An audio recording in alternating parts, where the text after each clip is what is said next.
Alors, on va prendre une petite minute pour aller un petit peu plus creux dans les fonctionnalités de Microsoft Teams. Une fois que nous avons connecté à une conférence, ici, je vais appuyer le bouton « Join » et l'appel va s'établir. Ça prend une petite minute, puis là, une fois que l'appel est établi, on va voir ici sur l'écran beaucoup plus d'options. Et c'est parce qu'on est maintenant dans une réunion. Alors, on va regarder à l'écran et on va discuter les boutons un petit peu plus.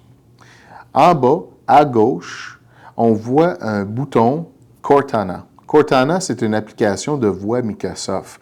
Alors, si vous appuyez Cortana, vous pouvez utiliser votre voix pour composer des différentes commandes dans votre réunion. Ce n'est pas quelque chose qui est utilisé trop, mais c'est une option qui est disponible. À droite de Cortana, il y a un bouton carré divisé en 4. Ça, c'est votre mise en page et c'est votre option d'organiser votre écran en différentes configurations.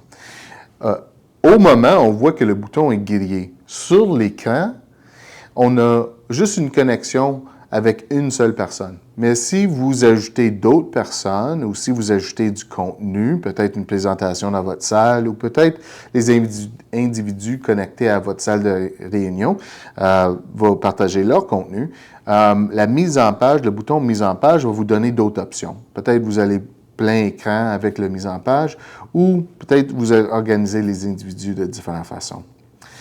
Si on continue, à droite, on va voir les icônes de lever votre main. So, si vous êtes dans une conférence et vous voulez lever votre main pour partager une question ou un commentaire, vous allez juste appuyer ce petit bouton-là.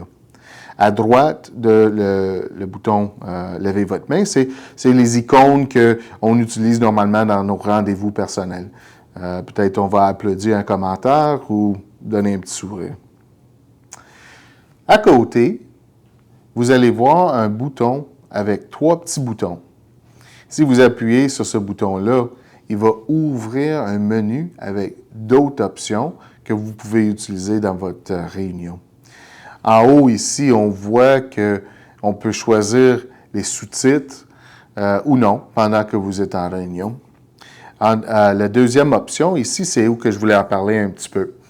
La caméra ou la technologie Yealink, ça fait longtemps qu'ils sont en partenariat avec Microsoft Teams. Alors, il y a une application qui est en arrière de Microsoft Teams qui nous permet à interagir avec les différents composants. Dans ce cas ici, c'est la caméra. Alors, on va appuyer sur le bouton Room Controls. Puis ça va ouvrir l'application que je viens de mentionner. Ici, on voit en haut à gauche qu'on est dans la section de Camera Controls. Et par défaut, la caméra est en mode automatique. Mais c'est possible d'interagir puis changer la caméra. Alors, si on choisit le petit bouton Setting, on peut changer la caméra à, mettons, Off. Si on veut contrôler la caméra manuellement au lieu de le faire automatiquement, on choisit le bouton Off et là, on voit maintenant, on peut déplacer la caméra de gauche à droite, d'en haut par en bas. On peut zoomer, on peut dézoomer aussi la caméra et les fonctionnalités sont là. Ça arrive que les utilisateurs n'aiment pas nécessairement les options automatiques et ils aimeraient simplement encadrer les individus dans la salle avec une position fixe. Mais il y a aussi une technologie, on a parlé un petit peu, automatique. Alors, on va ouvrir la technologie automatique en appuyant le bouton encore et on va choisir ici, dans ce cas, Auto Framing. Auto Framing, c'est une technologie qui va encadrer les gens dans la salle. Donc, s'il y a un individu qui est assis dans la salle, la caméra va aller zoomer et encadrer l'individu. S'il y a plus qu'un individu, 2, 3, 4 personnes, la caméra va dézoomer jusqu'à temps que les 2, 3, 4 participants sont sur caméra.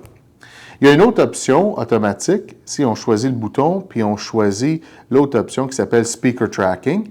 Ça, c'est la fonctionnalité que la caméra va aller chercher la personne qui qui est en train de parler. C'est la personne dominante.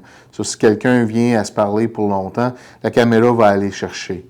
Alors, il y a une bonne artificielle, une technologie intelligente artificielle dans ces caméras-là que vous pouvez utiliser.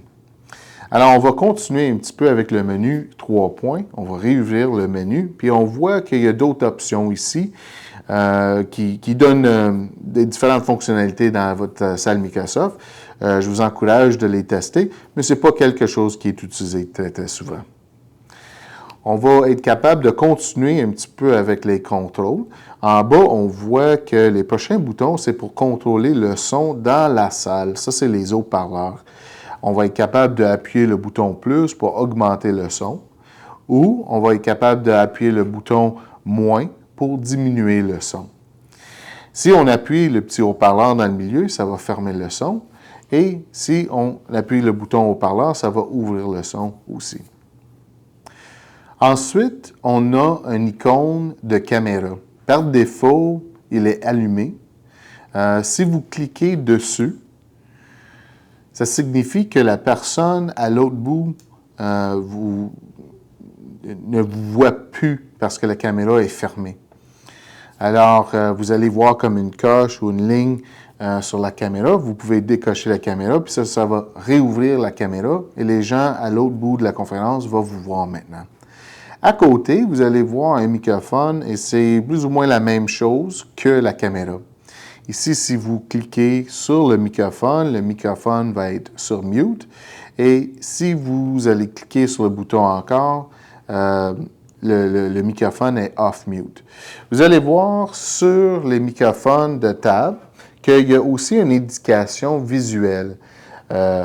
Rouge est pour mute et vert est pour unmute. Alors, vous êtes capable de voir sur la table en utilisant les microphones ou aussi l'écran tactile si vous êtes en mode mute ou non. On va retourner ici à l'écran juste pour voir que sur le symbole microphone, vous allez voir une ligne à travers du microphone, puis ça vous indique que c'est mute ou non. À côté du bouton mute, on voit un bouton pour partager du contenu. En appuyant le bouton partage de contenu, on voit deux options. La première option ici, c'est pour les appareils connectés. À droite, c'est pour les tableaux blancs Microsoft. Alors, on va parler un petit peu de la connexion de vos présentations. Simplement, pour connecter vos périphériques, vous pouvez utiliser la connexion HDMI ou USB-C. Il y a aussi un dongle sans fil que vous pouvez utiliser pour connecter vos appareils personnels. Vous avez également la possibilité de lancer le tableau blanc. Si vous choisissez le tableau blanc, ça va vraiment dépendre sur comment vous fonctionnez dans votre organisation. Si vous utilisez les tableaux blancs pour avoir des appels plus collaboratifs, c'est une application qui peut être utilisée. S'il te plaît, notez que la télévision n'est pas interactive. Alors, vous n'avez pas moyen d'interagir avec le tableau blanc dans les salles de réunion. Mais si quelqu'un est à la maison ou à leur bureau, sur leur ordinateur portable ou une tablette, mettons, c'est possible qu'eux autres vont être capables d'interagir avec le tableau blanc et aussi, on va le voir dans la salle. Si vous êtes dans la salle et vous voulez interagir, vous pouvez apporter votre ordinateur portable et ouvrir le tableau blanc là et ça va être capable, vous êtes capable de maintenant interagir avec le contenu. Alors, cette application est très collaborative et ça va dépendre comment vous travaillez ici à l'organisation. Finalement, le dernier bouton ici, ça va être d'accrocher ou terminer votre appel.